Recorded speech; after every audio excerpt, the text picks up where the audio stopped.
Hey guys, Chris Fix here, and today I'm going to show you how to diagnose and fix an engine that'll crank but won't start. So when you turn the key, the starter will engage, the engine will spin, it'll turn over, but it just won't start. And this is a situation that most people who drive will encounter at least once. But don't worry, because after watching this video, you're gonna learn everything you need to know on how to figure out what the problem is, and then hopefully you'll be able to fix that problem and get your vehicle running. And this car is the perfect example of that. This is my new 1998 Honda Civic, has 90,000 miles. I got it for free from my neighbor. Now my neighbor used to daily drive this car. He'd go to work every single day in it, and it was very reliable. But one day he pulled up to a red light, and out of nowhere the engine died on him. He tried to turn it on multiple times, it wouldn't start, so he got it towed to his local mechanic. Now his mechanic put in a brand new computer, a brand new coil, and a brand new distributor, and none of these things fixed the car. This cost my neighbor a ton of money, and he didn't want to pump any more money into this car, so he towed it home, got a new car, and parked this one indefinitely. This is a pretty nice car. Again, 90,000 miles. It's the EX version, sunroof, cruise control, so it's top of the line, and if I cleaned it up and got it running, it's worth between $2,000 and $3,000. So after sitting for 4 years in his driveway, the owner wanted to get rid of it, and instead of junking it, the owner gave it to me as kind of like a challenge. He sees me fixing cars in my driveway all the time, and he wants to see if I could get it started because his mechanic couldn't. So in order to figure out what the problem is, you want to break it down into the 5 things an engine needs to run. The first 3 main things are fuel, air, and spark, but we also need compression and correct timing. So you can actually visualize it. The air and the fuel have to mix together in the cylinder, and then the spark has to ignite that and create an explosion. Your engine needs compression so that piston could be forced down from that explosion, and all that has to happen at the exact correct time in order for the engine to start and stay running. Now before we go and diagnose those 5 things, real quick I want to mention this engine hasn't run in over 4 years. So if your engine hasn't run in a year or longer, there's a few things you would want to do before you go and turn that key and try to start it. First, I had to charge up the battery because car batteries go dead in a couple of months if the car doesn't get used. Next, I made sure that the coolant was filled so when we get the car started, it won't overheat. And then I checked the oil to make sure it was filled to the correct level, and this oil was fine. And finally, I pulled all the spark plugs out of the engine, grabbed some fogging oil, which is a sprayable oil, and I sprayed it into each cylinder to lubricate the piston rings and cylinder walls. And since the spark plugs were out, I made sure to measure the gap, and all of them were good to go. So I installed them back into the engine and reconnected the wires so she was ready to get started.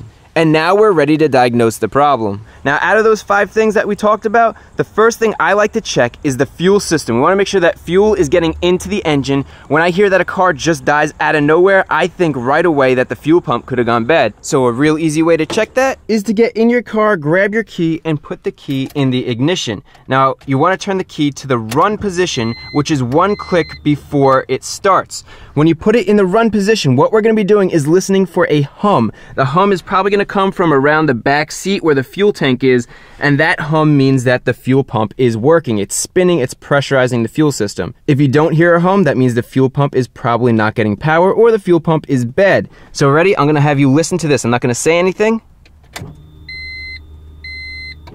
We'll do that one more time.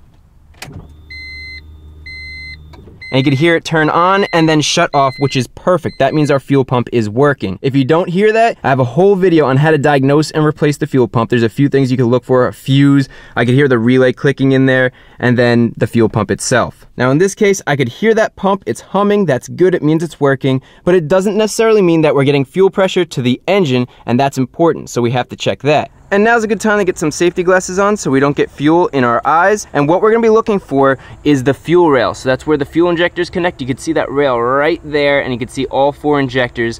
That fuel rail sometimes has a little Schrader valve on it or right near it.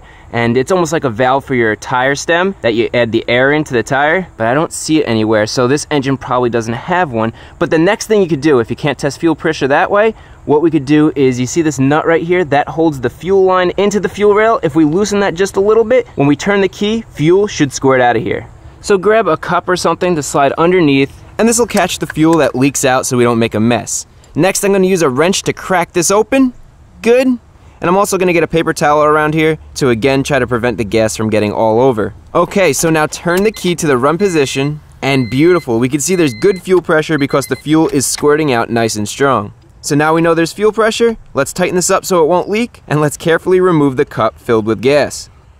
And that's an easy way to check for fuel pressure without a fuel pressure gauge. Now you saw we spilt a little bit of fuel. You want to make sure you clean that out right away. You don't want fuel vapors in the engine bay, especially when we go and test the ignition system for spark.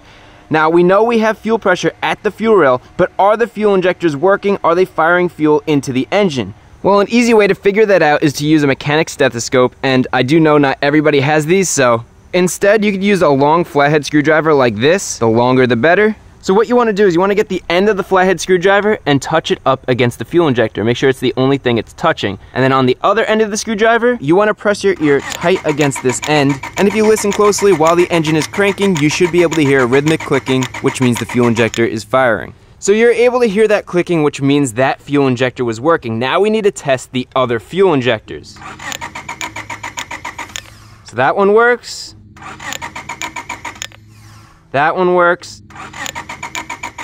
And that one works. So all 4 of our fuel injectors are firing, and that means the entire fuel system is working on this car. That's great. But now let's just say all 4 of your fuel injectors weren't firing. The next thing to check would be the throttle position sensor. It's connected to the throttle body right back here, and it's this right there. What happens is these sometimes fail, they break, and they say that you're at wide open throttle. When your engine's at wide open throttle, when you go to start a car, it starts in flood mode, so it doesn't use the fuel injectors, and that could be the cause of your problem. Sometimes you could test the sensor just by removing the electrical connector to it, and then you could go and try to start the engine. If the engine starts, you definitely know it's that. I don't need to do that because all of our injectors are working and our entire fuel system's working, so that's great. Now the next thing to check is the air. We need to make sure air is getting into the engine. And the first thing I want to do is just make sure that our air filter isn't clogged. Oh wow, that looks brand new on this side. Yeah, this looks good. And we want to make sure there's no animals nesting inside the intake tubing. And I don't see any evidence that there's an animal in here, like droppings or a nest or anything like that. So it looks like our system is clog free, which is good. So let's get the air filter back in place and then clamp down the cover. So the filter and the intake are clog free, which means air is getting into the engine, but that doesn't mean our sensors are working properly. So there's something called a mass airflow sensor, which is on the intake tubing on some cars. We don't have it here, but we do have a MAP sensor. Now both of these sensors tell the computer how much air is coming into the engine. If the sensor's not working, the car might not be able to start. Now you could always test the sensors, or you could just try unplugging the sensor and seeing if she'll start. In this case, still not starting. I'm pretty sure it's not a sensor that's bad, but that's one way to check it out. So we know we have fuel and we know we're getting air into the engine. Now the third thing to look for is spark. And now that starts at the distributor right here, which was replaced. I'm hoping they replaced it right. We're just gonna assume for now that they did. And the spark is gonna travel through the spark plug wires into the spark plug, and hopefully it sparks inside the engine. Now to test that is actually pretty simple. They make a real inexpensive tool. I'll link it in the description. All you have to do is pull the wire out, you plug the tool into the wire, and then you plug this side of the tool over the spark plug. And now with everything plugged in, what we're going to be looking for, when you turn the key and you crank the engine, there's a light bulb in here. The electricity should pass through here and flash that light bulb. The light bulb should flash with a consistency. It shouldn't be sporadic, and that means the ignition system's working. If there's no flash or it's sporadic, that means we could have a problem with the ignition system. So now we're gonna try to start the car and see if it lights up. And you can see the consistent flash, which means we're getting spark to that cylinder. Good. Now you wanna repeat this test and check each cylinder to make sure you're getting spark in each one. So cylinder 2 is getting spark, and cylinder 3, and cylinder 4.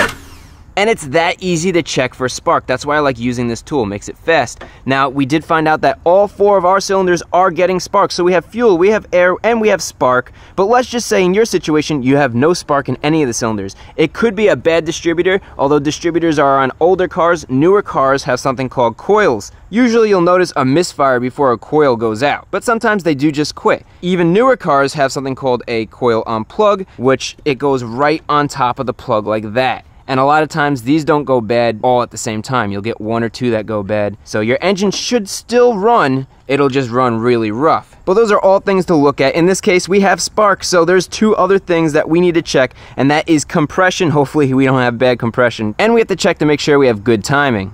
Now a compression test is actually pretty simple to do. I'm going to give a quick overview. You could either rent one of these tools at your local parts store for free, or you could buy them. They're inexpensive, and they give you a lot of good information on the health of the engine. All you need to do is remove the spark plug wires and all 4 spark plugs.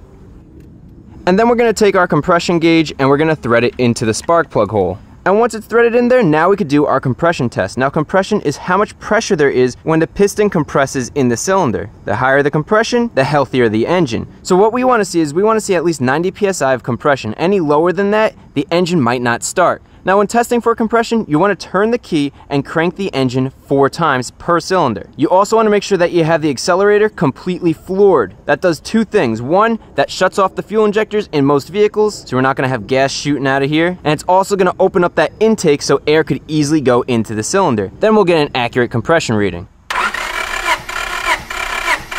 So you can see we have about 170 psi, which is really good, but that doesn't mean the other cylinders are good. So let's test each one out. Cylinder 2 is the same at 170 psi. Cylinder 3 is slightly lower at 160 psi, but that's fine. And cylinder 4 is 170 psi. Now all 4 cylinders were way above 90 psi and they were all pretty even, so that's good. We have a nice healthy engine. Now let's just say you had 90 psi or lower. One thing that you could do is you could put a little bit of oil in each cylinder and then run it and see if your compression bumps up. If it does, your piston rings are bad. If it doesn't, you probably have something wrong with the valve or a crack somewhere. But we're good to go. We have compression, so we have fuel, air, spark, compression. There's one more thing, and that is timing. And to check the timing, we have to remove the timing belt cover, and to do that, we need to remove the valve cover. So there's 5 bolts right at the top of the valve cover that need to come off. And now we could wiggle this cover loose and set it off to the side. Oh boy. And this is not what you want to see when you pull a valve cover off. This is all sludge buildup from old oil that either didn't get changed often enough or just sat for a long time. Either way, it's not what you want to see. It won't stop the engine from running, and we can clean it up, but that's not the focus right now. The focus is checking out the timing. So let's remove the timing belt cover to get a better look. So I don't see any damage to the timing belt. It's not frayed, it's not cracked. But what I do want to check, I want to make sure that the timing belt is tight, and that is very loose. Your timing belt should be a lot tighter than that. Now with a loose belt, that could cause issues because the belt could slip on top of this camshaft gear. It could jump a couple of teeth, and then the camshaft won't be aligned with the crankshaft anymore. The engine will be out of time, and it'll shut off, and it won't be able to restart. So now what we want to do is we want to see if the engine's in time. And to do that, let's take a look at the plastic marks on the timing cover right down here. You can see the 2 timing marks on the cover, which need to line up with a mark on the crankshaft pulley, which you can't see right now. So you need to line up both timing belt cover marks like you would the sights of a gun, just like that. Now we need to spin the engine in order to align those marks. And in order to do that, on this car, it's nice and easy. You turn the wheel outwards, use a really long extension, and push it through the slot in the plastic onto the crankshaft pulley bolt. Now spin the engine slowly until you can see the marks on the crankshaft pulley line up with the timing belt cover marks. Oh, I went just a little bit too far, so reverse it ever so slightly and get that aligned with that single line. Perfect. All right, with that crankshaft pulley aligned, now we have cylinder 1. Piston number 1 is all the way up on the compression stroke, and that is top dead center. So now what we want to do is we want to see what our camshaft alignment is. And if we take a look at our camshaft gear, there should be an up arrow right on this right here, but there isn't. Instead, the up arrow is down here. So this is completely out of alignment. So we're gonna wanna get this camshaft back into alignment. And to do that, we're gonna try to remove the belt. Perfect. Normally you have to loosen a tensioner, but this is so loose, I'm able to loosen this by hand. Good, now with the belt off, don't crimp it and don't bend it. Just set it aside. And you're gonna wanna get a ratchet on that camshaft gear to help you spin it by hand. Now you want to carefully spin the camshaft gear until the arrow faces up. And then on the timing belt cover, there's a mark right here, which has to align with the mark right on the cam gear. And that lines up there. And then the last alignment mark is this right here where it says up. I made this black so you could easily see it. And if we come over here, you can see it lines up with that mark right there. So the camshaft gear is in complete alignment. Let's slide the belt back on there. Good. And now the final step is tighten down the belt. We don't want this to be loose and skip teeth again. So on these Hondas, just turn the crankshaft clockwise just a little bit. And what that does, that gives us belt tension on this side. This belt is nice and tight, but now the other side is still loose. So in order to get that tight, we need to tighten the belt tensioner pulley, and there's a little access port right where that sight is that we use to align the crankshaft pulley. And we're gonna cinch that down nice and tight so it doesn't loosen up again. Good. So I'm not going to install the timing belt cover right now. I just want to see if we could get this started. So let's get the valve cover back on and tighten down all 5 bolts that hold it in place. Next, let's install all 4 spark plugs into the engine, and we're getting real close to firing this baby up. And finish up by putting the wires back onto the plugs. All right, everything's back together. We aligned this correctly at top dead center, and let's see if she'll start up. Moment of truth, here we go. Will she start? Yes! Woo, baby! All right, and she is alive after 4 years of sitting there.